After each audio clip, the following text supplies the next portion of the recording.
is KC Sports Network, proudly presented by Emprise Bank. What's good, everybody? Benny and the Bets with a couple special guests that you've probably seen and certainly heard before if you're in the Kansas City area. We are presented by PXG. If you have not had an opportunity to go and check out their brand new store over in Overland Park on 119th and Blue Valley Parkway, make sure you go ahead and do so. I know Danny is a big golfer. C-Dot, I know you play from time to time. You're in town. You got to head on over, check out the store, get fitted, go see Alex, Marcus, Jake, the rest of the crew. They'll take good care of you over at PXG. Fellas, we got a game to talk about, even though it may not be pretty, but it's good to see you both. How are you? Good to see you too. I got PXGs. Do you really? I didn't know that. Yeah. I'm a PXG iron guy, wedge guy, and fairway wood guy. Don't use their driver, but every club in my bag except the driver is PXG. I love to hear it. And they just did a driver challenge, which beat out 93% of their competitors. If you brought in your own driver, Parkins, if you would have done the driver challenge with the Gen 6s, you could have put your driver up to the test. If yours would have outdrove theirs, then you would have gotten $100. Okay. Well, maybe next time. Yeah, how you doing, my friend? Good to see you. Man, I'm happy to be here. Is this the first time that we all have, I guess, been in the same place or talked to each other since COVID? Because I remember we took a picture together. I think it was maybe Memorial Day of 2020, but I think it's the first time that all three of us have been in the same place. I know we're not together, but, we're together. We've done I think I've gone on with you guys together all in one time. There might have been a driver reunion in some capacity over the last few years, but as far as actually doing a show together, yeah, it's probably been over the least 2, 3, 4 years or so. It's nice. Yeah, memories. I'm excited. I can't believe that it's the 0-2 Chicago Bears that are uniting us, and the calamity which has been this week. It's been a wild week. It's funny. So Danny was on the show with me earlier today, and we were just talking about it. Danny, you and I, we've talked about a lot of different stuff in this profession, but I mean, where does this Bears week rank for you? It's been something every single day. And then the moment you think you probably have your leisure 2 o'clock, something will happen at 1:40 that makes you ball up the rundown, and now you got a completely different show. I mean, yeah, normally if quarterback calls second press conference of the day to clarify that he didn't mean to call out his offensive coordinator, think about what has to happen for that not to be the lead. And that was what yesterday's show was, because the Bears defensive coordinator resigned in potential disgrace. So, yeah, it's been wild. But yeah, I mean, we do this long enough, right? We covered Jovan Belcher, in Kansas City. You cover World Series, and we go to a Super Bowl together, and there's a murder at our hotel, and Heisler says you've got to protect the talent. I mean, what wild things have happened. So, this is not even on the medal podium for me, but it's certainly in the top 10. The thing about, though, you have to protect the talent is just, it was such a purity and a sincerity in Heisler's voice when he said it. He really made it seem like we were in danger. I did not feel in danger. Danny, you did not feel in danger. Heis, for a split second, was like, we gotta protect the talent. I'm fine. We don't see any danger. No danger was around us. Right, so just for context, so for anyone that may not know this story, we're in Arizona, cover the Super Bowl. It's 2015, right? It's the Patriots and the Seahawks. Seahawks, where they didn't give it to Marshawn Lynch, yeah. Correct. Of course, we weren't able to stay for the game. Our flight got canceled. We were almost going to have to stay for 5 extra days. We barely got home. We barely got home. We were actually in more danger flying on Spirit Airlines home than we were at the hotel where the murder. The funniest thing, I wouldn't even call it a hotel. It was not a hotel. We rolled up to the Motel 6 about 30 minutes away from downtown Phoenix in Carrington. As we pulled up in the Kia Soul that we rented, was this place looks like there's a dice game about to break out any moment. Yes, and we were coming back from the media party hammered, and my cousin who lives in that area was like shocked earlier in the day or the week that like we were staying there. She's like, that's kind of a sketchy area. And she texted me on the bus and was like, yo, your hotel's on the news. Like there was a shooting at your hotel. And when we got there was police tape and there had been a homicide. And we had some cocktails and the place was definitely not nice, but the crime had long since happened. And, that makes it better. And the murder already happened. There's no need to worry anymore. And then there's like so many little funny parts. Like Danny was like, we might be on the national news. Like Danny was convinced Super Bowl week, police brutality shooting. We might be on the national news. Like that part was funny. And Heisler just like after a few cocktails, and he's very emotional, he's very sensitive, and he's very sheltered, just was appalled at our living conditions and was like, you have to protect the talent. That's what he said. And he'll never live it down. No, he'll never forget it. I'll never forget this part about the trip too, where Danny called our boss and basically just told him what our plan was. Like, hey, I don't care how much it costs you guys. Just what we are about to do. And you are going to reimburse me for whatever we're about to do. I will pay whatever we need to pay. We are going home today, not Thursday. We are going home today. Yes, and then we'll let Heisler take his show back. But it was, we were supposed to leave Saturday morning. The flight got canceled. Spirit Airlines said we could get you home on Thursday. So that would have been 5 more days in Arizona. We had already been there for 5 days. We would have not had hotel room, ticket to the Super Bowl, or anywhere to do our radio show. And so I booked plane tickets and was like, you're paying for it. We'll figure it out. But it was Entercom, and, they were flush with cash. My bad. I know you have so many betting questions to ask. I have so many to be able to dive into. I'm still thinking about how many things happened that week. Danny almost got into a fight with Warren Sapp at Joe Hayden's Super Bowl party that we finagled our way into because of Jeff Schwartz. I apparently thought you had to tip the cocktail servers there. That had already been taken care of. It was like saying, well, you're allowed to tip the cocktail servers, but they're not looking for a 5 spot.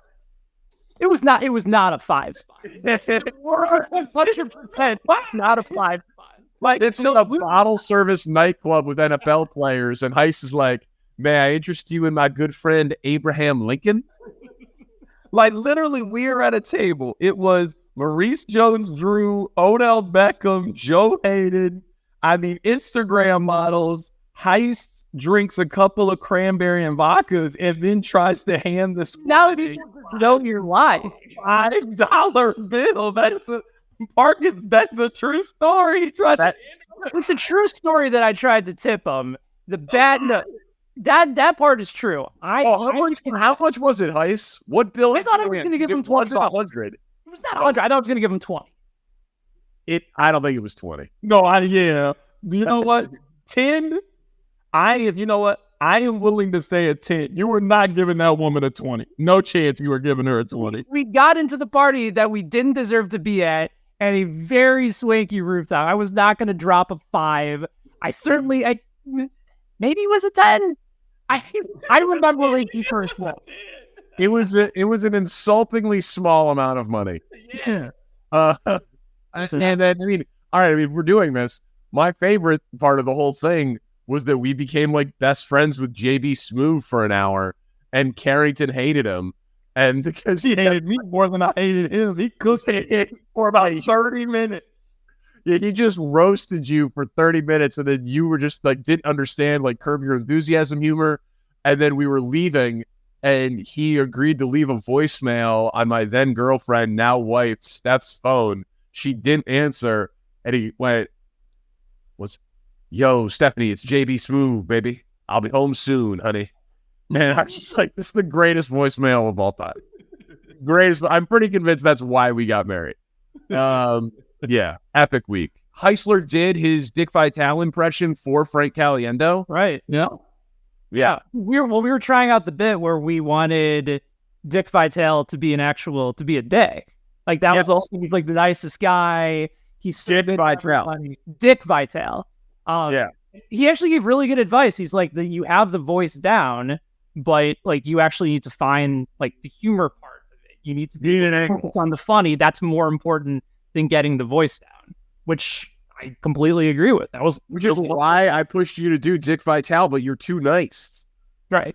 Yeah. We had to find we had to find an alternative. By the way, Dick Vitale, Danny also set up during the show to give me a call on my birthday. Well, yeah. Yeah, we did really well on our show. Yeah. What's something that I'm really proud of? We all did that really well. Yeah, for sure. Yeah. Although we're still missing out on Bunk. Wendell Pierce hasn't come on my birthday on the Kansas City show or the Chicago show after being booked. So, Wendell Pierce, white whale. Now we're just telling drive stories. Heist, do you remember the time where Danny never checked his Rourke email, and we literally could have had Omar from The Wire on the show? What? We got an email. It was like a whole week time of, hey, he would love to come on the show. He's promoting this book. Can you have him on there? And Danny doesn't check his email, never checks his email. A month after we could have got Michael K. Williams, rest in peace. Danny, like, what is this? And it's like, we had a chance to get Omar. He was doing like some like small independent film, and somehow through like the grace of God, he had reached out to Danny's Entercom email. We just never saw it. And here's the thing, I didn't learn my lesson. So that, you guys know how big of a fan of The Wire I am, and obviously it's unbelievable. And like now, obviously it'll never happen. Rest in peace, like you said. In Chicago, years after that, I didn't check my work email for so long that we had Owen. He's a child. He's a baby. He's an infant. And I almost missed open enrollment. Like, I missed every email about health insurance until, no lie, dude, the day before. And Steph was so mad. And I was like, I don't know what to tell you. And so she had to like rush through the process, and she didn't have a job at the time. Like, we were like really going to be without health insurance with a new baby who had just gotten out of the NICU because I didn't read my work email. And when I tell the story of things that I've missed out on from the work email, I still say that's the second worst thing. Missing out on interviewing Omar. Yeah. Oh, that's fair.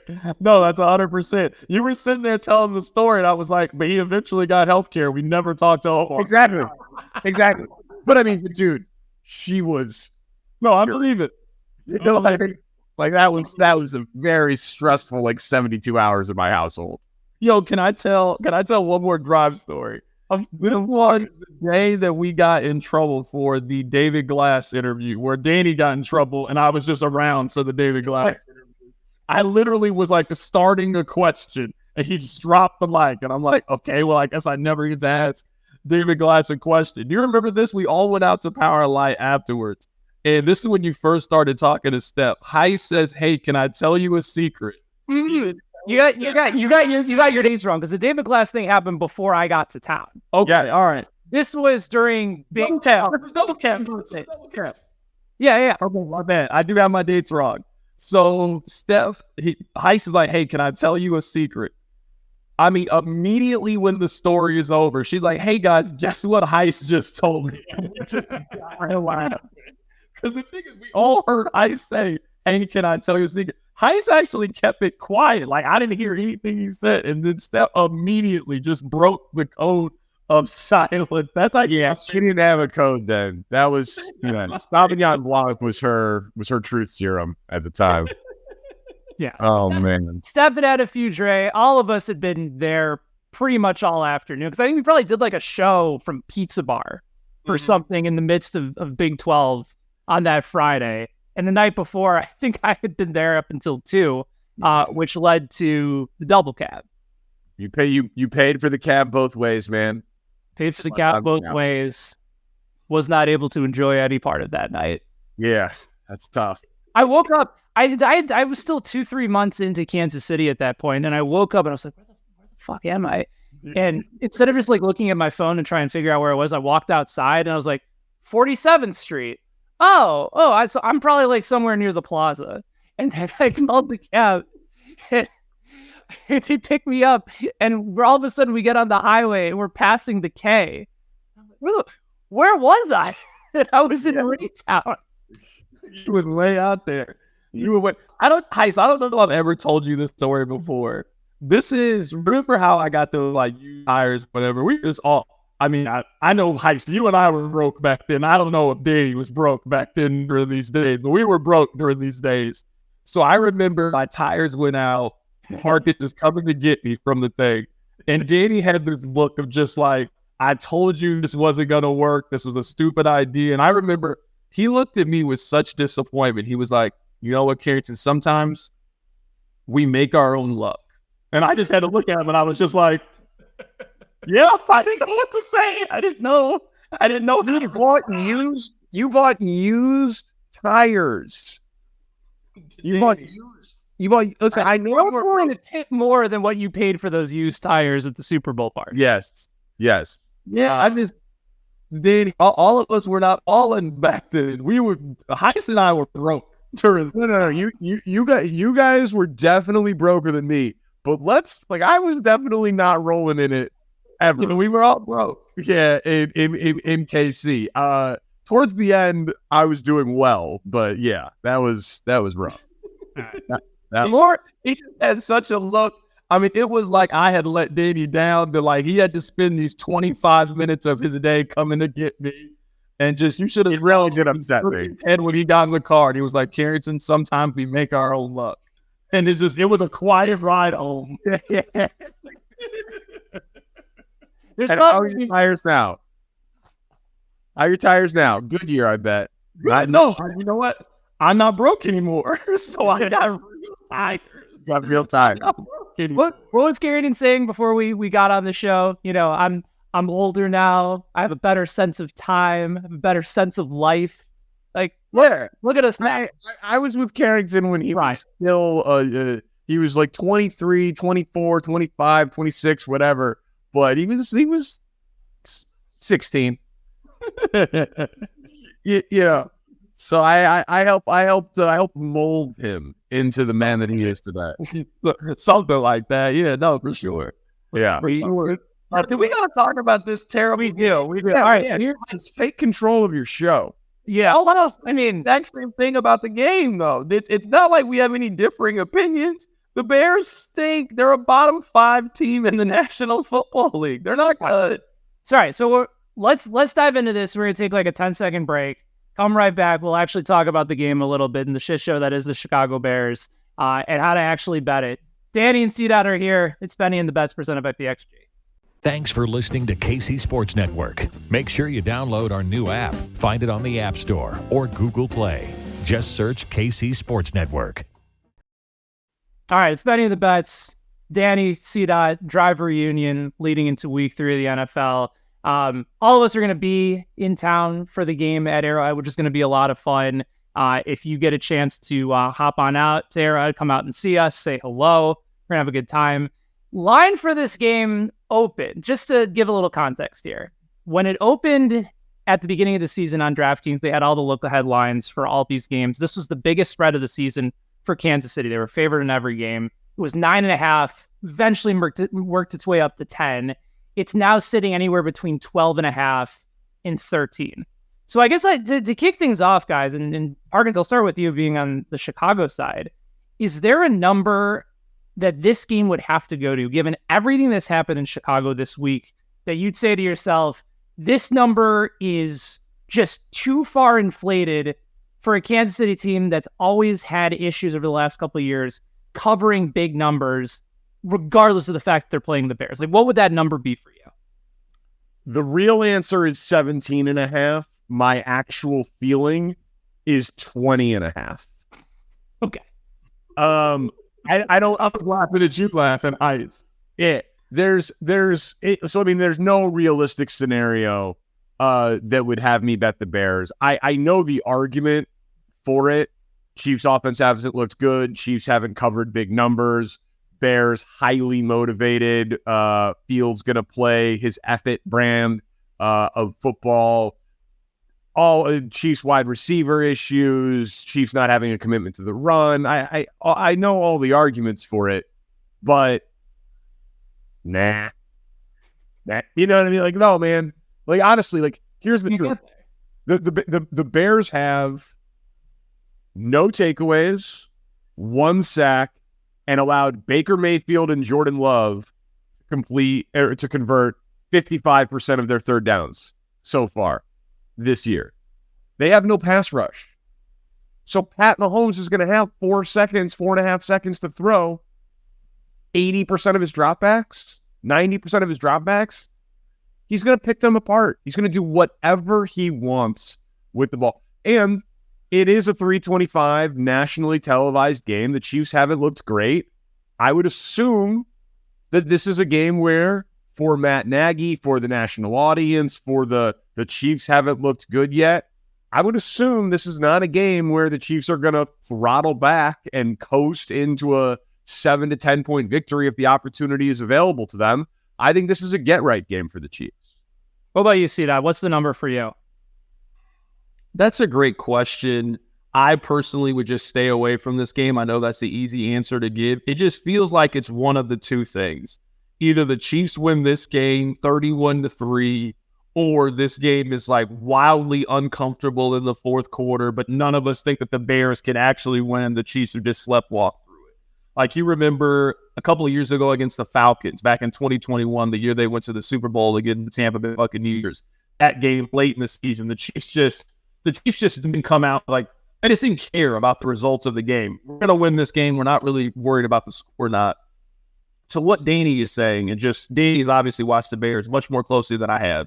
They can't get to the quarterback and they can't protect their own quarterback. That's just not a recipe to go on the road in Arrowhead and win this game. I also think with the Bears defense, I believe they've given up 25 points or more in their last 10 games. This is a game to me in which Kansas City should look to get right. I'm not saying the Chiefs need to win this game 31-3 or anything like that, but just given what Danny just said about Jordan Love, given what he just said about Baker Mayfield, there's no reason for the Chiefs to score less than 27 points in this game. They haven't scored 21 points yet in a game so far this season. This was the number 1 offense in the National Football League last year, and you're going up against a bottom 5 defense in the league. This is a game to me where Kansas City should be able to flex a little bit of muscle. I think so too. I have also been on record of saying, like, if this line goes to 14.5, I'd have to hold my nose and take Chicago, just because every trend in the book says that has to be a play, especially given this team, this scenario, this spot. But there's nothing to feel good about in Chicago right now other than Fields taking ownership as best he can of the situation. Carrington, you talked about how they can't protect him right now. They just lost their offensive tackle, their starting left tackle, for the rest of the season. They're not getting to the quarterback, and their defensive coordinator just resigned yesterday, and there's a whole bit of murkiness as to why he's gone. So, yeah, it's nice to think that there's a narrative that comes along with Fields finally taking control, and ultimately, that's the most important player on the team that needs something to go right. But even still, I just don't know how you look at this matchup and say, even with all the trends, even with this number as high as it is, there's just nothing to feel good about for Chicago in any point in any part of the matchup. Yeah, I mean, and for the record, like, the strict, dispassionate gambling opinion, you are correct, Heis. Like, any sharp gambler would, if it actually went across 14, you know, the next key number for where it is, right? There's really not much of a material difference between. Moved down. It's been at 13.5, and now we're seeing it back to 12.5. At most books right now, you can still find 13 if you want it. But no, I know. But what I'm saying is that if it actually moved across 14, every bettor that bets real money would bet, right? Because it's across a key number that they don't think it should be at. So you're right. I just call it narrative based, call it too close to the story or whatever. Like, the Bears are teetering. I could see sideline fights between coach and cornerback. You know what I mean? Like, they're trying to rally around this. They're saying all of the right things, but they could be facing implosion in Chicago. No question. Definitely. And I mean, to your point, Danny, I mean, I could see the Bears imploding. I could also just see them fighting. And I mean, just look at the Thursday night football game. I mean, this was a game in which every person was picking the Giants to get smoked in this game. It is a 10-3 game going into halftime. I mean, that's a winnable game in theory for the Giants. Like, I thought the Giants were going to be a little bit more competitive than what people thought. Man, the NFL is just weird. That's why I don't think you can go into games expecting a blowout, but I would say just based on the Bears' defense. And I would say also based on Kansas City's defense. That Bears offense should not be able to score 21 points on Kansas City. Well, so talk to me about that. So, and by the way, it's 17-3. They scored me, man. Yeah, Niners just scored. Still very much in reach, even though it's past the 10.5, which it closed at. Yeah. Christian McCaffrey scored again. That's his 12th consecutive game with a touchdown. Crazy. Are you guys buying that this is the best defense of the Mahomes era?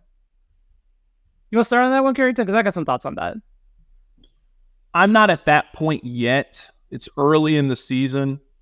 I mean, they've just done a really good job against Jacksonville. Jacksonville didn't score more than 21 points in the first two matchups last year. They only scored 9. The Lions' offense is supposed to be real good, man. The Lions offense, they played two offenses that, in my mind, I wouldn't be surprised at all if one or both finished top 5 at the end of the year. Yeah, no, 100%. I mean, I just think best defense, I'm not at that point. Like, I actually think, the best team was the one that lost to the Buccaneers. I thought that team was just really complete. I thought they ran through the NFL, and just obviously, the injuries at the end of the season ended up biting them. Week 1 was really weird with the totals and the over-unders. The under was the smart play. I think we have to start looking at week 1 a little bit differently moving forward. Like, we're looking at these over-unders, and it's 61, 59. Look at Cincinnati the first 2 years. When we talk about week 1. So I just think the numbers are a little bit off in week 1. They match up really well against Jacksonville. I mean, it's not going to be a while. Let's see what they look against Miami. Miami is a team, in theory, like that's a legitimate offense, middle of the season. That's a legit top 5 offense.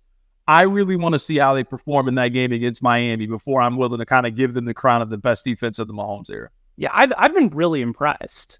Been really impressed with the first couple of games, especially with, even in week 1, they got pressure on Goff without Chris Jones. They could have used him, but they still generated enough pressure, especially in the first half. And then once he was back, everything just started to flow again for Kansas City. And McDuffie is somebody that I've been really impressed with this year. He's certainly not his first year in the league, but he feels like he's started to take a jump in the right direction and putting himself, I think, into conversation for like an elite cornerback 1. Maybe not top 5 at this point, but a very good shutdown corner. And he's been really impressive. So now you're generating more pressure on the quarterback. That sets up everything else for Spags' defense because he doesn't like to blitz a lot. And so that's another component too. Like, it allows the rest of their secondary to play a little bit more free. I do want to follow up on initial conversation that we had about Matt Nagy. Because first couple of weeks, the offense has not looked the same, but there's rightful, legitimate reasons for that. Kelsey not being there in week 1. Week 2, Jacksonville's still a good defense. I think we're just accustomed to seeing the Mahomes offense look a certain way. But given what we've seen from, say, Washington the last couple of weeks, where the offense has really started to take off under Bieniemy, C-Dot, are you looking at the Nagy experience so far concerned, worried, or just this is growing pains? The whole team really hasn't been backed. New young wide receivers will be fine. I mean, I'm still looking at it as growing pains. We just talked about it. Kansas City hasn't scored more than 21 points in their first 2 games. I think we all know that that's not real when it comes to it. I mean, last week, in their first 25 plays, they only ran it 2 times. Like, I kind of look at the only thing that I'm concerned about, so to speak, is Isaiah Pacheco and how they're running the football. Give me to the middle part of the season to kind of figure out what their wide receiver room looks like. The comparison I would make is kind of like a college basketball team. This team still trying to figure out what its rotation is. And I think once they figure out their rotation of, all right, instead of trying to have 7 different wide receivers and all these different pass catching options, how do we narrow it down to the 3 or 4 that Holmes really trusts? Here's our running back flow. I don't think they're going to figure that out till October. I mean, if you look at these next 6 games that they have, they don't play a good team. I mean, if you want to say the Chargers are good, but I know they got to a 0-2 start. I mean, they really don't play a contending team until November 5th when they play Miami. So that's why I say this Bears game, I really don't need the Chiefs to go out and just run the score up against Chicago. But this is a game in which our offense has to look better than what it's looked. I mean, Jacksonville held them to 17 points. They only really put together 2 decent drives in the entire game. I just want to see the offense get right. Parkins, if Chicago is able to make it competitive, what has to go right and what has to go wrong for Kansas City in your opinion? What has to go right and wrong for Kansas City? What has to go right for Chicago to just make this game competitive? And I guess because of that, something inevitably is going wrong for Kansas City as well. So what? Yeah, well, I mean, okay, so the Bears did get better, right? Like there's more talent on the Bears. So and the strength was actually on defense, and he was supposed to be coverage, was supposed to be the back seven. Tremaine Edmonds and TJ Edwards and Edmonds is arguably the best coverage linebacker in the NFL. Edwards was a PFF graded top 10 coverage linebacker in the NFL. Kyler Gordon's hurt, but he was a high draft pick. Brisker was a high draft pick. Jalen Johnson is very good, underrated. Doesn't have a lot of stats, but very good. Eddie Jackson has been a very good pro. So, like, in theory, if the Chiefs aren't committed to the run and they don't have enough good skill position guys, the Bears coverage unit should be pretty good. Okay, it's Mahomes and Andy Reid. I'd bet against them with no pass rush and having all the time in the world, but maybe, just maybe, Tremaine Edmonds and Matt Eberflus can come up with something to limit Travis Kelce, and they can frustrate Kansas City enough in coverage if they don't have enough weapons on that side of the ball. But the real thing is the offense, because I don't believe that the Bears defense is going to disrupt Pat Mahomes and Andy Reid. I'll need to see it to believe it. I'll be late to that party. Justin Fields is the best athlete in the NFL at quarterback. He doesn't have the best arm and all that, but like, he was going to break Lamar Jackson's rushing record last year. And he is saying, I'm going to study my ass off Monday through Saturday, and then I am going to play free on Sunday, and I'm just going to go ball out. And he is the type of guy who, it's very rare. We saw it for like a 5-week chunk in the middle of last year. Did not really see it at the end of the year. Certainly didn't see it at the beginning of the year. Haven't seen it in the first 2 games. But we have seen it where, I mean, he kicked the shit out of Belichick in New England. He put up a huge game against the Cowboys, which was a top 10 defense, you know. He went toe-to-toe with Miami, 35-32, had one of the craziest games I've ever seen. 3 passing touchdowns and 178 rushing yards. Like, if somehow he actually was just, you know, Dave Wanstead always says clear mind, fast feet, and I think he's had a cloudy mind. If somehow, some way, Justin Fields goes into Arrowhead and it's like an us against the world thing, and he plays with a clear mind and he just backyard football balls out, and now instead of having bad players last year, he's got DJ Moore helping him, you know, like, well, then maybe.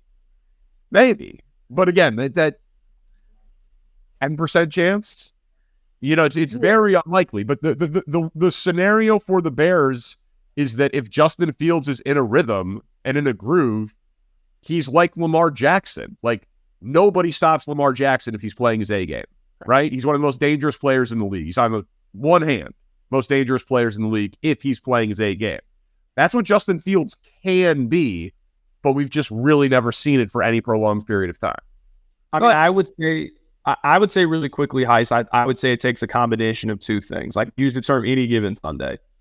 I would say it takes a combination of what Danny is saying, that Justin Fields is just going to have to be great. Like, Justin Fields is going to have to play. He's going to have a top 5 fantasy day in the National Football League in order for them to win. That's one part of the equation. Yes. I also don't think the Bears are capable of beating Kansas City. I think Kansas City is capable of beating themselves in this game. Penalties, false starts, like we saw. I mean, they had 7 penalties from their left and their right tackle. So are you turning a 2nd and 3 back into a 2nd and 8? If it's, you know, if you get a first down, is there a holding call, which then brings it back? Those kind of things. The turnover we saw in week 1 against the Detroit Lions, Kadarius Toney just gift wrapped 6 points. Like, I think it takes some combination of those things. there are certainly some teams that can beat Kansas City. The Chargers, I think, can beat Kansas City. The Dolphins can beat Kansas City. The Cowboys, the Niners. Like, there's teams that can beat Kansas City. The Bears aren't that kind of team. So Kansas City is going to have to play their C+ to, or worse game. And then Justin Fields is going to have to be incredible. Justin Fields is probably going to have to account for 3 touchdowns if they want to win the game. All right, really quickly, then we got another quick break, and then we'll get into our actual bets for the game, and then a couple plays that you guys like for the rest of week 3. Really quickly, let's just go around. If Justin Fields was not a Bear, like we joke about sort of the scenario with it, if Chicago would have taken Mahomes where they should have taken Mahomes instead of Trubisky, the running bit in Chicago is that they would have found a way to ruin Mahomes too. If Fields is on another team at this point, are we talking about him in a completely different narrative than how we are now? Like, are we looking at Fields as entering his 3rd year, putting himself into a legitimate MVP conversation as opposed to the ones that maybe a lot of us tricked ourselves into at the beginning of the season? Yes. I don't know about MVP, right? Like, I don't know about that. The second most bet MVP candidate going into the season. Like, there was legitimate conversation about it. Yeah, and that was always ridiculous. But I said this with Carrington today on the air. Like,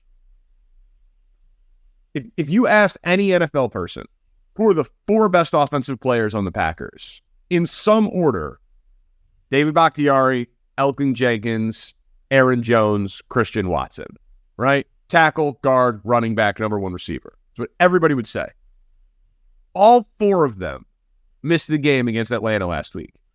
And in his 3rd start of his life, 2nd start of the year, Jordan Love completed 2/3 of his passes, threw no picks, and had 3 touchdowns. He's a well-coached football player. Like, Matt LaFleur makes it easy on him. The Bears have made life miserable for Justin Fields. So you don't even have to have Kyle Shanahan or Andy Reid or like the consensus, like 2 or 3 best coaches in the NFL. Like, yeah, man, if he was in a better situation with his talent, I do think that he would be better than he is significantly. See that? Yeah, I mean, I think he would be better. I mean, I guess where I struggle is where Danny and I maybe just disagree. Like, his completion percentage is so low, it's just hard for me to think that if you put him in a different situation, that we just see such a tremendous jump. I mean, last year, these are the quarterbacks that completed a fewer percentage passes than he did.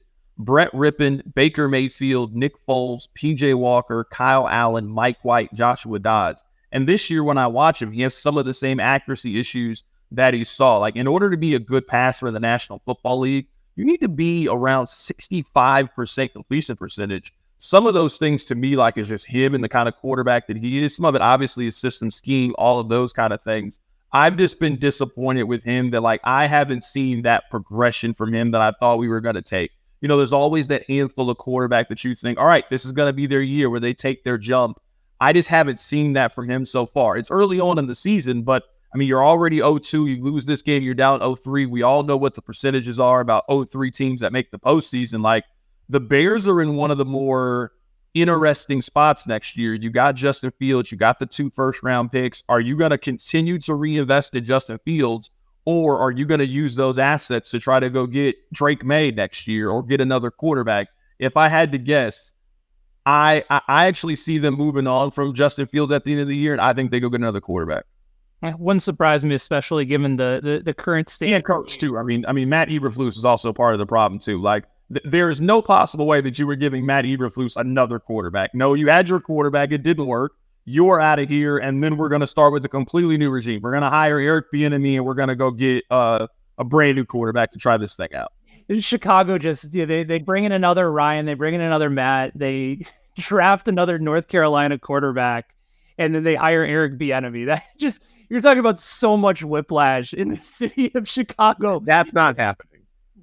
If all of that goes through. All right, well, we'll get into our favorite bets ahead of week 3 for the Chiefs and Bears game. We'll also go through some of our other plays for the week as well. Do want to talk to you guys about everything happening over at DraftKings Sportsbook. They continue to keep us in on the action. There are great offers on DraftKings every single day. In fact, if you are a new customer, you can bet $5 and get $200 instantly in bonus bets. Throw $5 down on any of this week's epic matchups. Walk away an instant winner, and they're not stopping there. All customers can take advantage of 2 new offers every game day. this September. Football is just more fun when you are in on the action. Download the DraftKings app now, sign up with code KCSN, and new customers can bet just $5 to get $200 instantly in bonus bets. It's only on DraftKings Sportsbook, an official sports betting partner of the NFL. Don't forget to use code KCSN. DraftKings, the crown is yours. Big breath for the legalese. Gambling problem? Call 1-800-GAMBLER or visit www.1800gambler.net. In New York, call 877-8-HOPE-NY or text HOPE-NY to 467-369.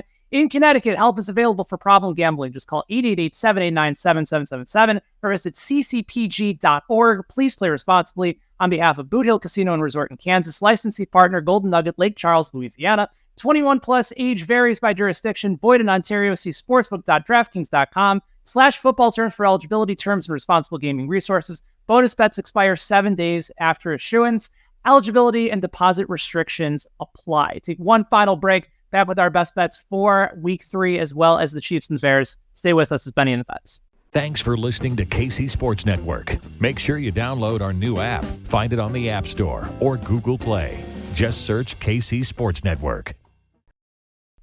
All right, Danny and C-Dot are here. My former compadres over at The Drive on 610. Both of them are doing fantastic work. Carrington at 610, Danny at 670. Multiple other avenues that you guys can catch their work. Before we get into those plays, can you guys let the people know where else they can find you in addition to Monday through Friday between 2 and 6? Danny, you want to start? Yeah, I do an NFL podcast with Andrew Filipponi twice a week. We record after Thursday Night Football and Sunday Night Football.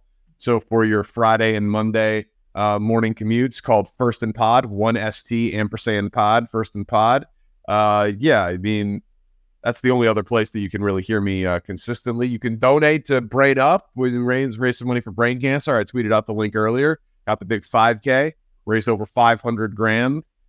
My team has raised about $27,000 of that. I'll be emceeing the event Saturday morning. And, you know, man, but I go on with Carrington every Thursday for our little reunion on the Drive. So appreciate y'all checking us out. I definitely would recommend anybody to listen to First and Pod. I went to Cancun recently and I listened to like 4 episodes of First and Pods, and I really, really enjoyed it. I'm at the point right now, I just like hearing people talk about sports, man. I like hearing people talk about the NFL. I like hearing people talk about the NBA. I like trade rumors and requests. So I definitely would encourage you guys to listen to First and Pod. Catch me on 610 Sports Radio from 2 to 6. That's it, man. Well, you got a pod too, right? With Matt Wood's Worst Opinions, where we watch movies that are rated below a 6 on IMDb. Yeah, that's it. Did any of those movies change your opinion after you guys talked? Yeah. Wedding Planner. I can't believe that Wedding Planner was rated below a 6. It doesn't make any sense. I actually really enjoyed Wedding Planner. We're actually going to do Obsessed. Beyonce's coming to Kansas City. So we're going to do her movie with Idris Elba and Ali Larter. You guys might remember Ali Larter. She was in Varsity Blues. She had the whipped cream bikini. She was also in Hero. Right? I think she was, actually. You want to know who actually loves the movie Varsity Blues? Patrick Mahomes loves Varsity Blues. That doesn't surprise me, but what's not to love? I know. I'm just saying, like, that's his favorite movie. Like, I'm 100% certain that his favorite movie is Varsity Blues. Also, a fun fact, Patrick Mahomes does go on with Carrington every Monday, and will also make sporadic appearances on Danny's show with Matt Spiegel as well. I don't know how you booked him consistently and why he just continues to call in, Danny, but he doesn't call in. He hangs out in the producer booth. Oh, that's right. Yeah, he's there every day. He calls into Carrington's show from our producer room. No, that makes sense. You've actually probably hung out with Patrick Mahomes more than I have. Yeah, that's true. All right. So looking at this game, if I am going to go ahead and give you guys the lines from DraftKings, we'll start with either spread total. We can also go in props. If you are looking to bet this game, 12.5 for the Chiefs. Total sits at 48. C-Dot, I will start with you, and then Danny, I'll go out to you after that. Where are you going with this game? Chiefs, Bears, spread, total? Where are you looking? This is a player prop game for me. I'm not touching the spread. I don't have any interest in taking the spread. I'm not going to lie to you guys. I'm not as knowledgeable about teasers as maybe I should. This whole gambling thing, Danny's a little new to me. So I'm still learning, like, what's a round robin. And I'm still learning this. I can hit that. But yeah, I'm not touching the spread. I don't have any interest in it. How I've actually done well with the Chiefs the first 2 weeks is you got to really try to find value in their wide receiver props. I mean, last week you could have got Justin Watson at 7.5 over under. I mean, if you watch this team and you follow him, the trust that Patrick Mahomes has in him. 7.5 for his over under was ridiculous. He ended up leading the team in receptions. So, I think a lot of it is just that. I think you have to kind of look at the value with their offense, because I don't think Vegas knows how to peg it yet, because you never know what it could be. You know what I mean? 1 week it could be Kadarius Toney. 1 week it could be Sky Moore. And I think it kind of has the numbers a little bit off. That's where I think you can find value and you can pick a little bit of money on this. There's definitely been money to be made on the Chiefs the first 2 games of the season. You just got to know the team. You got to know, all right, they have the number a little bit too low on Isaiah Pacheco. Noah Gray, I mean, he has right now an over-under 1.5 when it comes to catches. He normally gets around 2 or 3 a game. That's the value I think you got to find in this game. I'm not touching Chiefs minus any points. I'm not touching the Bears plus any points. I don't want it. Chiefs minus 12.5, over 47.5 is where I got the number for the total. I know that number's not available right now, but the over's 2-0 in Bears games. I know there was a pick 6 against them in both. I don't see why that couldn't happen again. I think this is going to be an absolute bloodbath on Sunday. Absolute bloodbath. So I'm going to be really curious to see some of the defensive stats. I think this is a really good place for you to roll the dice on a sack parlay. Like a Mike Dana, George Karlaftis. I mean, Justin Fields has taken 10 sacks so far this season. I mean, Kansas City's going to get at least 3, I would say, in the game, just based on how the flow and the synergy of the game's going to go. That's where, if you're really looking for a thing, you can maybe get Mike Dana. I don't know what his over-under is going to be on sack. They don't get the player props out until a little bit later. But, I mean, if he's a 0.25, I actually really like that for Mike Dana. You probably could get great juice on a player like him in this game. I'll also look at some of those lines heading into it. I'm probably going to go player prop as well, unless the line just gets stupid for Chicago. I just 12.5, even for Kansas City, it feels right. But given the back and forth nature of it, it's probably a stay away for me. There are a few props, actually, believe it or not, on the Chicago side that I do like. I like the over 2.5 receptions for Darnell Mooney. It's a little bit juiced right now, but I still think the value is there for the number 1 target for Fields over the last year plus. I think 2.5 is too low, especially if he's going to be throwing pretty much all day. And I also like the over for receiving yards for Rashawn Johnson. He's their backup running back, but a guy that they feel very comfortable with. It's only set at 8.5 receiving yards. That's far too low with the amount of times and the amount of usage that he's had in the first couple of weeks of the season. So Carrington and I are going on the player prop side. Danny is taking the Chiefs at minus 12.5. Before we head on out of here, guys, any other games on the week 3 slate that you have your eye on that you're going to be planning on betting this week? Really quick, I would like to throw something else there. If you're looking for maybe a chance to kind of get some odds down on something else, you can get the Bears' first drive punt minus 165. Maybe put that as something else. Their first drive has 3 and out written all over it. Just has Arrowhead. Fields has to settle in a little bit. They have a false start penalty early in the game, a hold.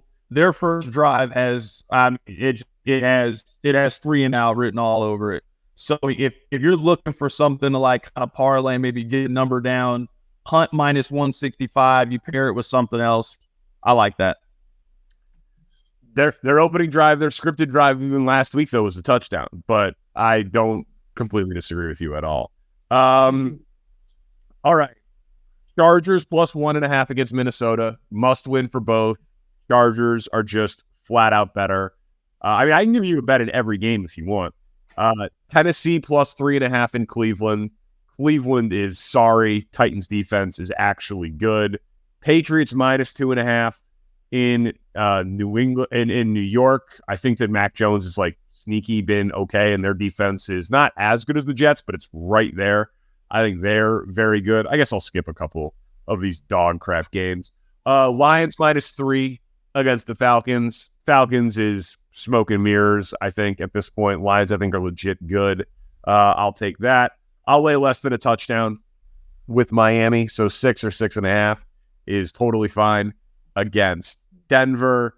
And Vegas is terrible. Pittsburgh's will have more fans there. That'll be a home game. Steelers +2.5 in Vegas. And Eagles minus only 4.5 in Tampa is a complete joke. That is a 5-star play.